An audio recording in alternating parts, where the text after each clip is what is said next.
तो फ्रेंड्स बर्तमान आपर बहुत बड़ अपडेट आसी जोटा कि आपंकर ग्रुप सी फायरमैन और फायरमैन ड्राइवर रे नुआ वैकेंसी आसूची आगत समय ताकू नहीं नुआ अपडेट आते वैकेंसी रही से विषय जाना डिटेल्स केबे सुधा आसूची विषय जाना।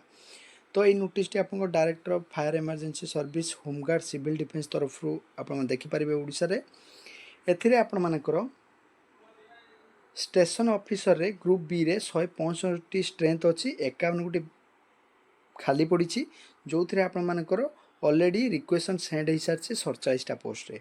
तो आपण मानकर जितेबाला पोस्ट आपंकर जी थाए जो एम्पावरमेंट कमिटी को पठा जाए से किछिटा पोस्ट रखिकी बाकी पोस्ट को सैंक्शन करता है।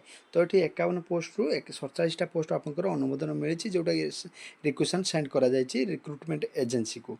बाकी जो पोस्ट 4टा को रखी जोटा कि यही पोस्टा आपंकर एसआई अंडर रे आसे स्टेशन ऑफिसरटा।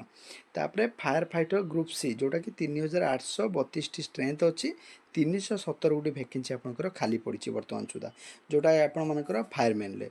तो ता सहित फायरमैन ड्राइवर रे ग्रुप सी रे 387 जन स्ट्रेंथ अच्छी किंतु 62टा पोस्ट खाली पड़ी। तो बर्तमान आपर 317 और 62 ग्रुप सी रे टोटाल आप 379 गोटी पोस्ट आपर आगत समय आसवाक जाऊँगी जो थे आपर ऑलरेडी परमिशन गवर्नमेंट ठारू मिल सारी जे कि आपंकर रिसीव हो सारी कि यहाँ फिलअप हम बोली। तो यही पोस्टा किछि दिन मध्य ग्रुप सी जोटा आपर वैकेंसी खूब शीघ्र आसवाक जाऊँगी एवं फायरमैन और फायरमैन ड्राइवर रे। तो टोटाल फायरमैन रे 62टी पोस्ट ड्राइवर रे 317टी हूँ आप फायरमैन ले। तो आगत समय जो मैंने भी होमगार्ड रे अच्छी तो प्रिपेयर होते जो आप ग्रुप सी से जो आपंकर लाइसेंस थाए जे कि आप 3 वर्ष कंप्लीट होता है होमगार्ड पिला मानकर से भी तांको सुविधा हे एथिरे जीवाई एवं ता सहित जो मैंने फ्रेश पिला रहिले से पाखर भी आप एलएमबी थिले ड्राइवर पाई पोस्ट करें पोस्ट में एप्लाय करेंगे और फायरमैन भी एप्लाय करेंगे जो बोनस पाइपर। तो उभय आपने एप्लाय करेंगे फ्रेश पिला एवं आप होमगार्ड पिला एप्लाय करेंगे।